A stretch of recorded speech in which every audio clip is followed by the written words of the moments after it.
Stung by a bee? Well, it could mean you are about to become a snack for a saber-toothed tiger.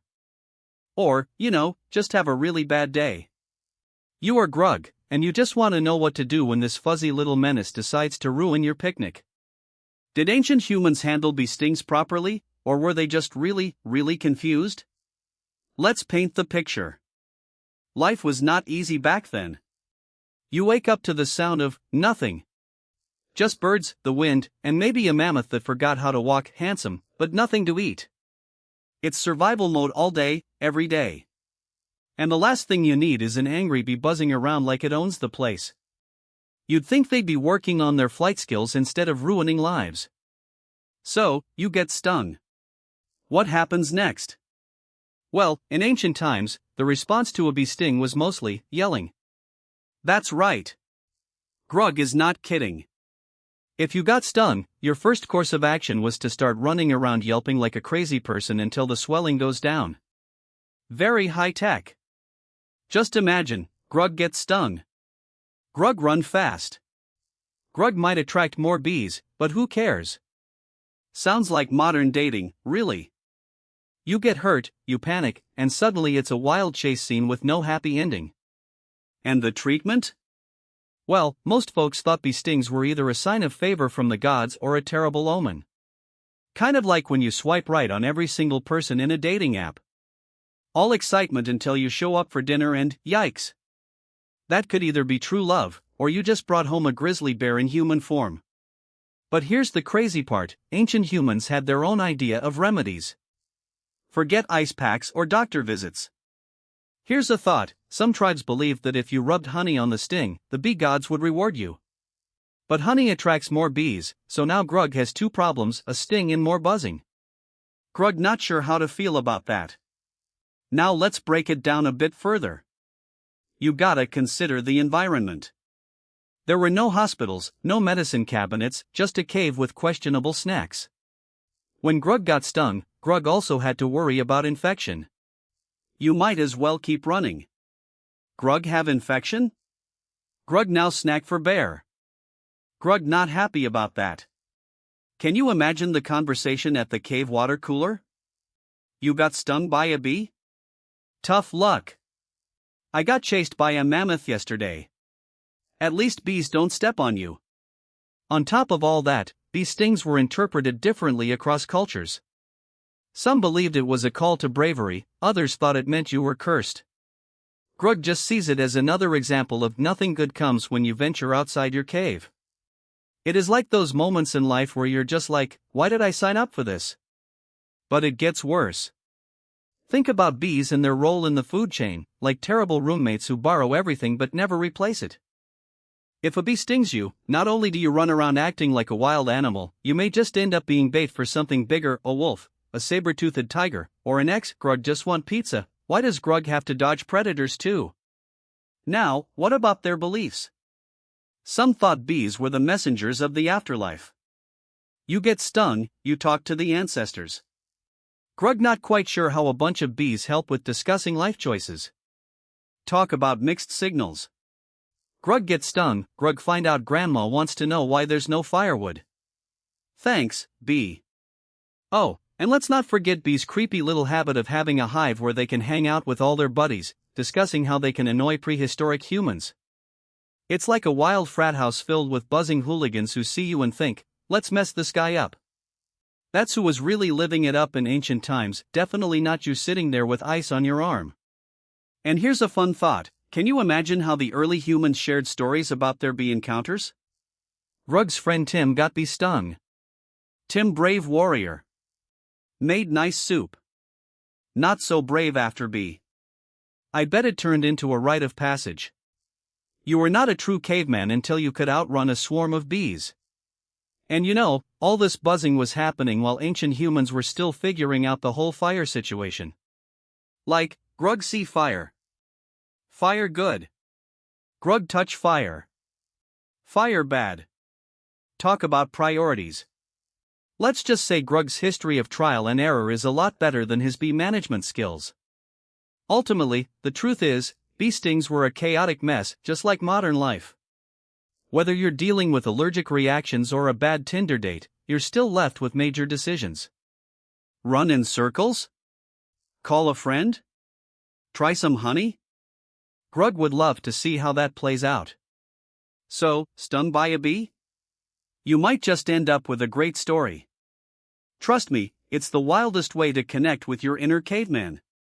But, spoiler alert, Grug not want to race a saber-toothed tiger again. For now, let's just keep Grug in his comfortable cave, far away from the buzzing mayhem. And remember, if anyone asks why Grug never trusts bees again, well, just tell them it's complicated. Catch you in the next one, where Grug explains why mammoths were the original roommates and why no one ever wants to share a cave with them. Now, let's dig deeper into how ancient humans really handled their run-ins with bees. Picture this, Grug, with a fishing spear in one hand and a honeycomb in the other. Did he think about the consequences? Nope. Grug's first thought was probably, honey very sweet, bees very angry. When I say bees had a busy social calendar, I mean they were buzzing around like they were training for the Olympics. Grug was just trying to grab a snack. And when it came to handling a bee sting, ancient humans had their go-to methods, but calling them methods is being generous. One tribe believed if you got stung, you should jump into cold water like Grug is about to take a swim if he begs Mother Nature for mercy. You think jumping into a lake after a bee sting is going to help? No way. In reality, Grug just becomes a soggy mess, probably pushing more bees closer as they think, did that idiot just dive into our pool? And then there are those ancient medical practices you can only appreciate with a modern sense of humor.